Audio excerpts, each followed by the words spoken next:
this is a very short lecture, and maybe we will finish this in 20 to 30 minutes. No? So let's start. So we know that your brainstem and cerebellum is located in the posterior fossa. Okay, so we know that we have the anterior, the middle, and the posterior fossa. And specifically, you have your brainstem and cerebellum that can be seen in the posterior fossa. So we have your brainstem. Your brainstem is composed of your midbrain, pons, and medulla oblongata. And then more posteriorly is your cerebellum. Okay, so in here, in this image, this is a sagittal CT scan showing you your brainstem and your cerebellum. MB, which is your midbrain and pons, and then the MO, which is your medulla oblongata.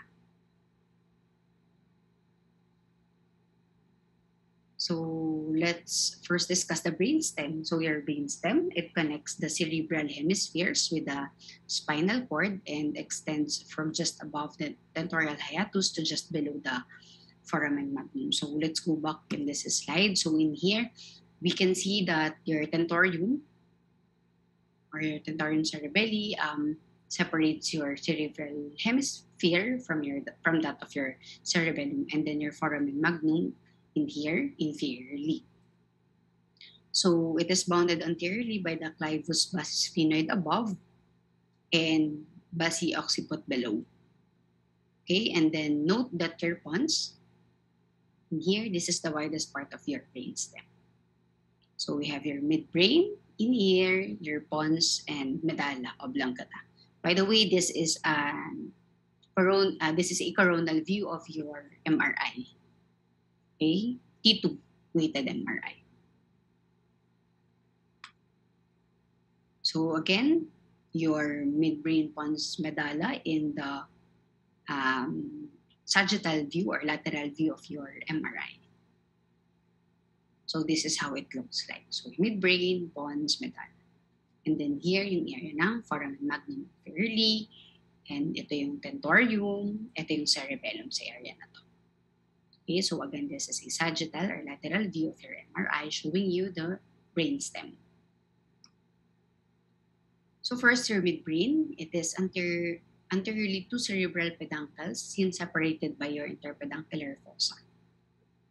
The peduncles carry fibers from the internal capsule to your pons, and the posterior surface of the midbrain has four rounded prominences, or corpora quadrigemini, or the superior and inferior colliculi. So I know you're familiar with this superior and inferior colliculi. I'm sure you already discussed and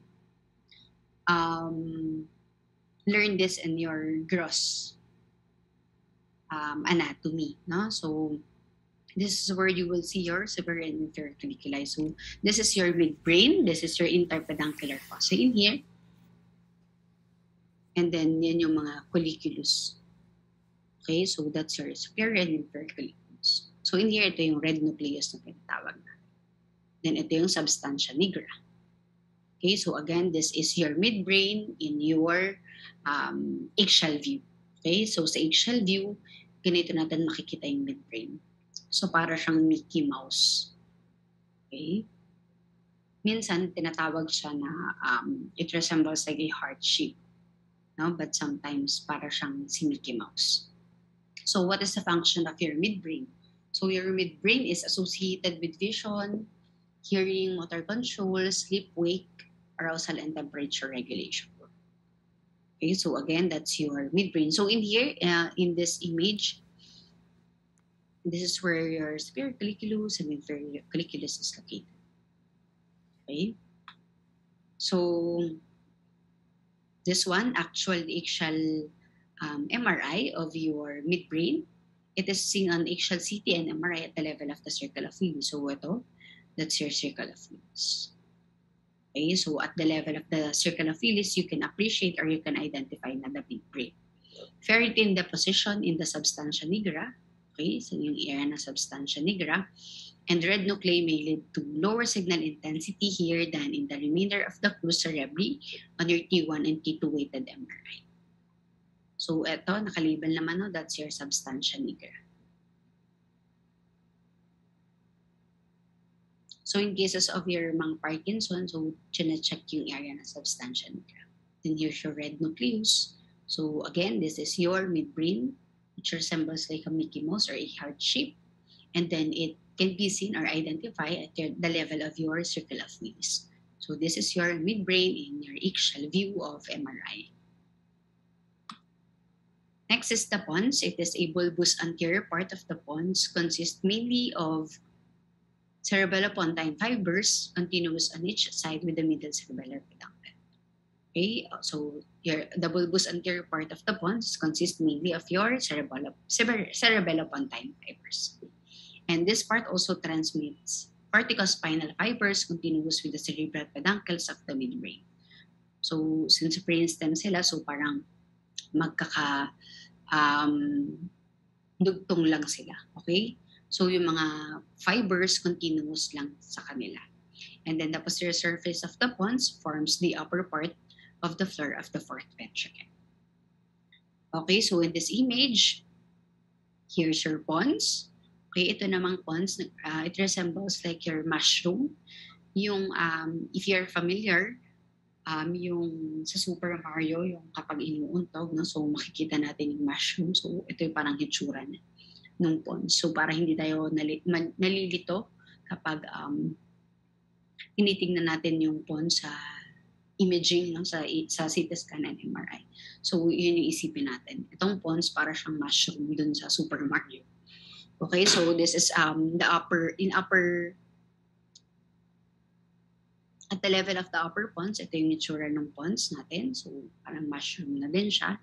And then sa mid pons, ito siya. Medyo nagbabago lang yung shape. And then here is the lower pons. Okay, so what is the function of the pons? It serves as a message station between the several areas of the brain, and it helps relay messages from the cortex of the cerebellum. Okay, so be familiar with the functions. Okay. And then this one is an axial CT scan and axial MRI showing you the pons. So in CT scan, ito yung pons. So na-identify siya, pero kapag compare natin siya sa MRI, mas well delineated, mas nakikita, mas ma-identify, mas madaling ma-identify yung pons sa MRI. Though dito naman sa CT scan, kita din naman siya. Okay, so the clivus centrally and the petrous temporal bones laterally, which may cause considerable artifact on CT. So MRI is superior in visualizing or assessing the pons. And then again, your basilar artery may be seen anterior to the pons. So we discussed it in the previous lecture. No? This is your basilar artery. So this is your pontine cistern, if you will remember. No? So anteriorly ng pons, nandun yung basilar artery. So itong cistern na to is your pontine cistern. Okay, then next is your medulla oblongata. Your medulla oblongata naman, so this one, so here's your pons, and then this one is your part of the medulla oblongata.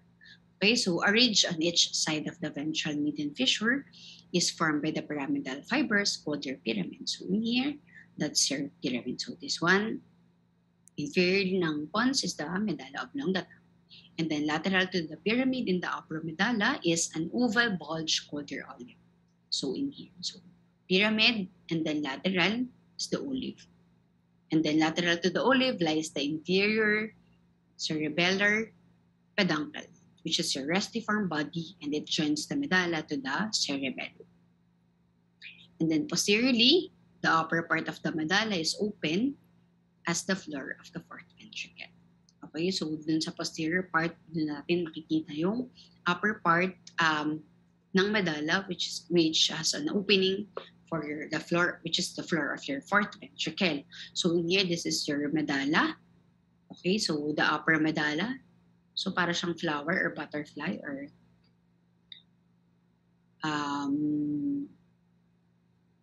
And then in here, yung mid portion ng medulla, and then ito yung lower medulla.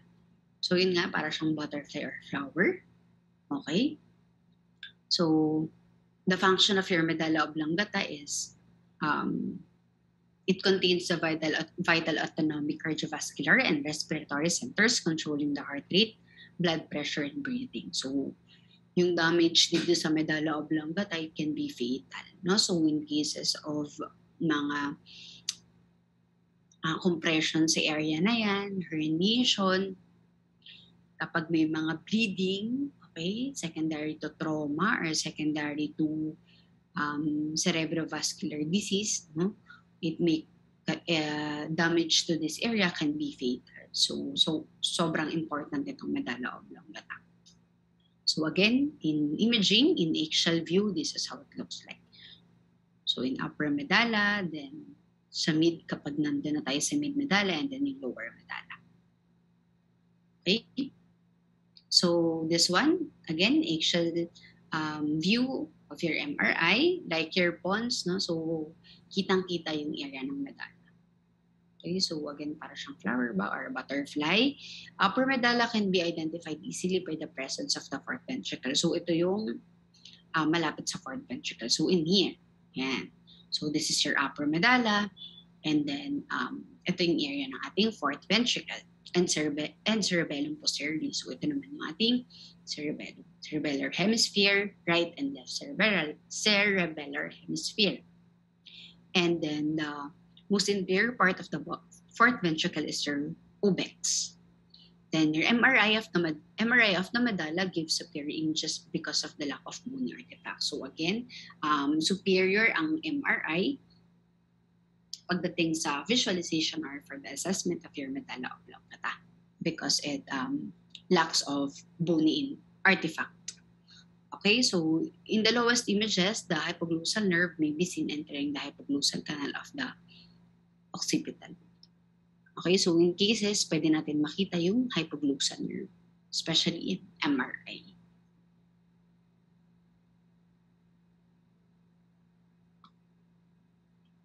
So this is how your brainstem looks like in axial view sa MRI. No? So again, itong midbrain, so parang siyang heart-shaped or parang si Mickey Mouse siya. Mas mukha siya actually si Mickey Mouse kesa heart, pero this one, heart yung binigay nila na almost same appearance of your midbrain. Then this one, ito yung mushroom sa pons, so yung kamukha niya, para hindi tayo nalilito sa pag-identify sa kanila sa actual images. And then your medulla oblongata. Okay, so please be familiar with these three important components of your brainstem. Okay, your midbrain, your pons, and the medulla oblongata. And now let's proceed to your cerebellum. Okay, so the cerebellum, it is more posterior than your brainstem. No? So posterior to your brainstem is your cerebellum. Okay, in sagittal view. Nakikita natin yun. So cerebellum, it is your little brain. Again, it lies in the posterior fossa, and it is separated from the occipital lobe by the tentorium. So, pinakita ko yun kanina sa inyo, yung tentorium cerebelli. So, sineseparate niya yung cerebral hemisphere, no? Specifically your occipital portion, occipital lobe, and then from the pons and midbrain by your fourth ventricle. So this one in this image, so this is your fourth ventricle in here, this is your brainstem, and this is your cerebellum. And then we have your vermis. Your vermis is a narrow midline portion. Mas nakikita siya sa axial, yung vermis. So, but in here, so ito siya, that's the area of your vermis, narrow midline portion. And then we have the anterior lobe. The anterior lobe is composed of the lingula, the central lobule, and the culmen. And your posterior lobe is the declive, the folium, tuber, and your pyramid and uvula. And in cerebellum, we also have your flocculonodular lobe. So, dito sa image na to, dito sa images na to, so nakalabel naman yung parts ng cerebellum. Just read and review about it na lang. So, for the function of your cerebellum, it is used for muscle coordination, regulation of muscle tone and posture. So, kapag nakikita natin yung patient na may problem sa gait, no, sa gait and posture, baka may damage yung cerebellum. So in cases dumating yung patient, yun yung historyhan natin sa ER, may ida-describe ng relative kung ano nangyari sa patient. Minsan sasabihin nila hindi naging may problem sa paglakad, parang hindi niya nako-control. So alam natin na possible may damage dito sa area ng cerebellum. Okay? So the connections to the brainstem, the connection of the cerebellum to your brainstem. So yung superior cerebellar peduncles connected siya sa midbrain, yung middle cerebellar peduncles sa pons, and then your inferior cerebellar peduncles naman sa medulla oblongata. So madali lang siyang maintindihan, no? Kasi superior, middle, inferior, so sunod-sunod lang siya. Midbrain, pons, and medulla. For the connections of your cerebellum to the brainstem. So this one, it is a coronal MRI showing you the cerebellum. So in here, it is labeled according to the number. Yung 1 is the lobial central. So that's your lobial central in here. And then your primary fissure. Okay, that's your primary fissure. Ito pala siya dito sa right, and then this in the left. And then the horizontal fissure in here, left, and then right. Okay, this is the primary fissure. This is the horizontal fissure. And then we have the cerebellar tonsil. This cerebellar tonsil is important din. Kapag nag-herniate yan, can be fatal din. Okay, yung mga tonsillar herniations na tinatawag in cases may bleeding, intraparenchymal bleed, or may mga mass. Okay, so merong pressure, so ibig sabihin possible may magkaroon ng mga herniation sa area din ng brain which can be fatal. Okay? So important yung mga cerebellar tonsil, ina-assess din yan, or if may pathology, nire-report din agad namin kapag sa ER para magawa nila ang necessary na management dun sa patient kung merong herniation. And then 5 is the uvula of vermis in here. And then we have the nodule of vermis dun sa mas cephalon, sa mas superior portion ng uvula of vermis. So this is the uvula of vermis and this is the nodule of vermis. So again, this is your cerebellum in coronal view. Okay? Then in sagittal or lateral view, MRI, this is how your cerebellum looks like. So same. Okay? Yung 1, this is your fourth ventricle. Pinakita ko na kanina. Anteriorly, your brainstem, and then posteriorly cerebellum, and this is your fourth ventricle.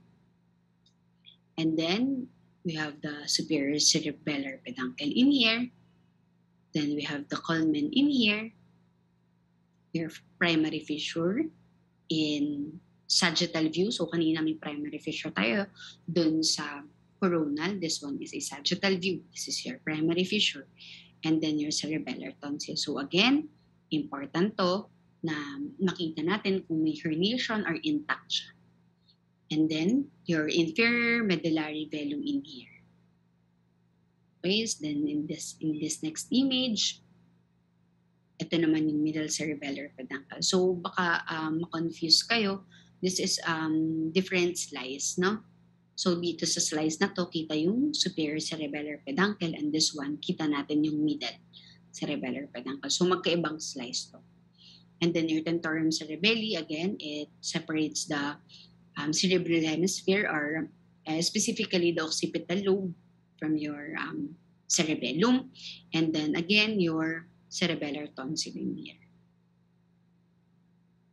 Okay, so again, this is your cerebellum in sagittal or lateral view. So we're done with your brainstem and cerebellum. Now, let's proceed to the last part of this lecture, which is the cranial nerves.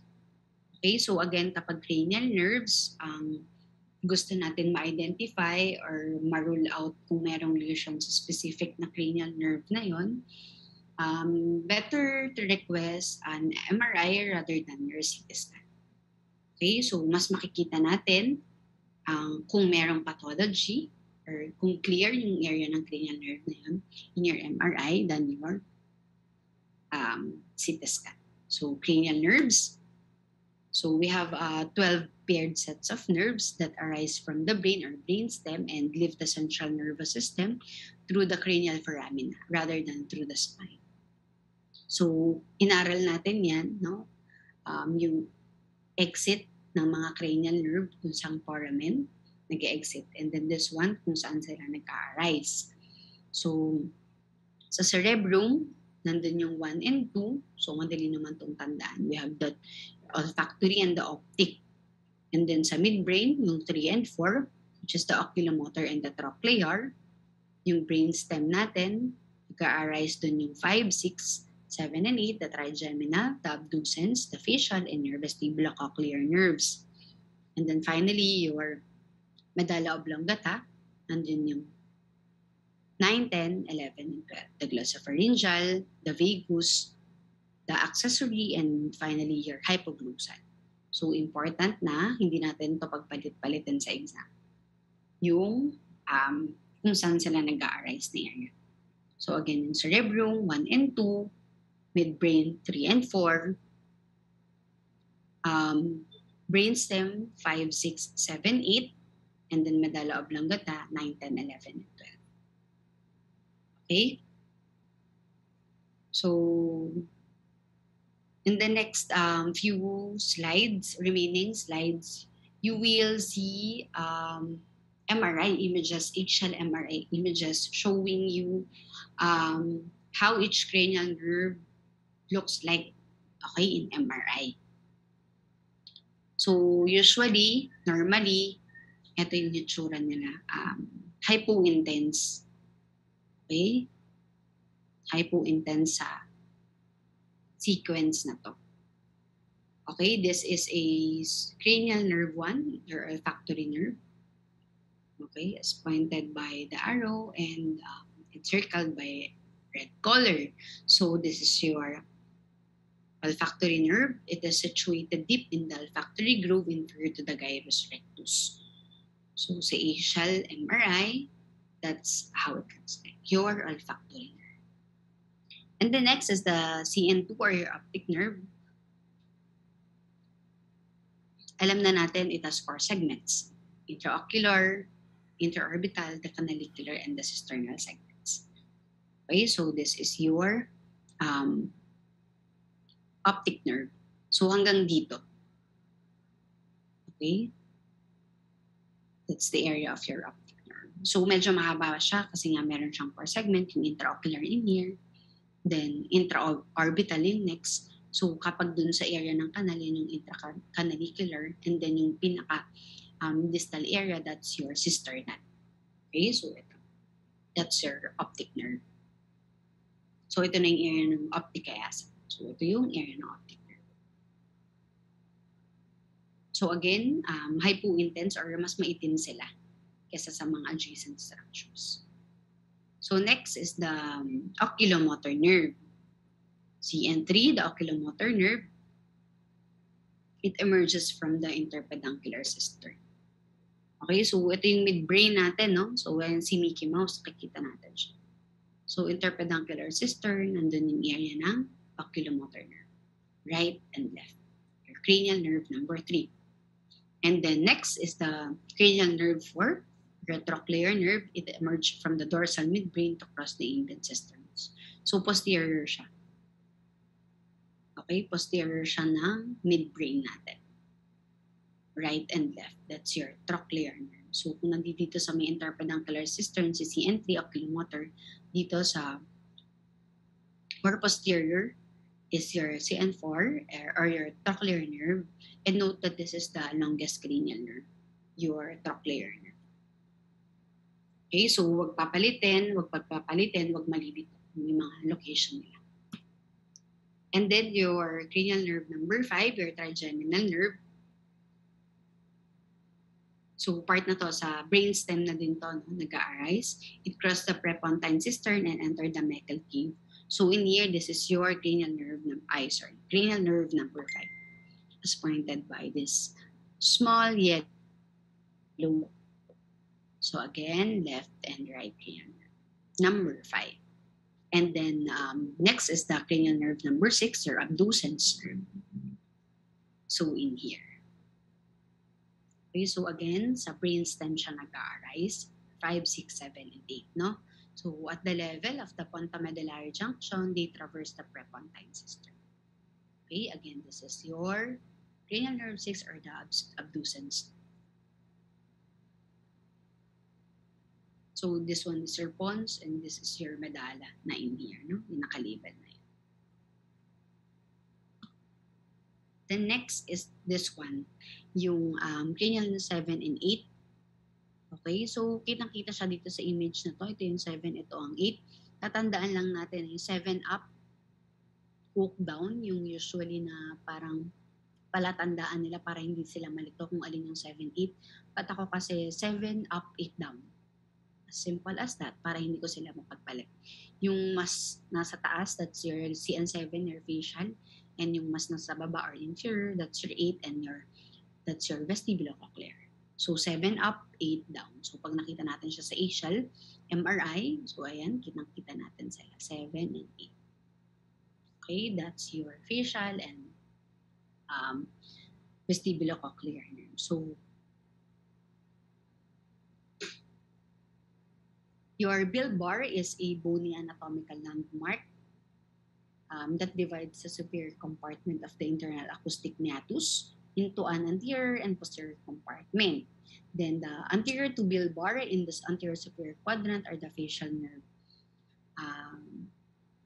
Facial nerve and nervus intermedius, and posterior to it in the posterior superior quadrant is the superior division of your vestibular nerve. And then the falciform crest, or the crista falciformis, is a horizontal ridge that divides your internal acoustic meatus into superior and inferior portions. By the way, this is just a nice to know.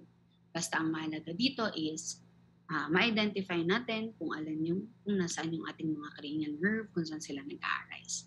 So again, this one, the 7 up, 8 down. Okay? So again, these two cranial nerves arise from the area of the brainstem. Okay, so ito pala, may isa pang image.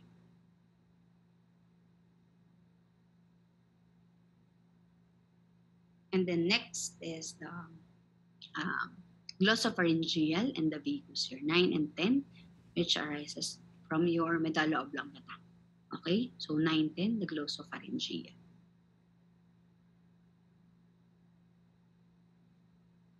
So in here, this is your medulla oblongata, and this is where you will see the medulla oblongata, medulla oblongata. This is where you will see your 9 and 10. Sobrang liit lang din nila, no? But ito siyang mga area. Itong area na yan, that's your 9, and this one was yung 10.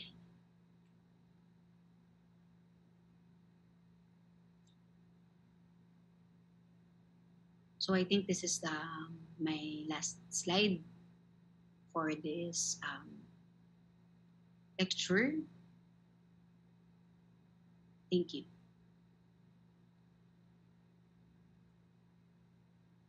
Do you have any question?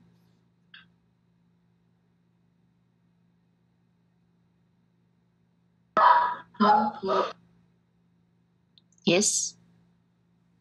None naman. Okay, sige, if none, or if ever may maisip kayong question, you can approach your coordinator naman. And then siya na lang yung magsabi sa. Thank you. You can now leave. Thank you Thank you po. po. Thank you po, Doc.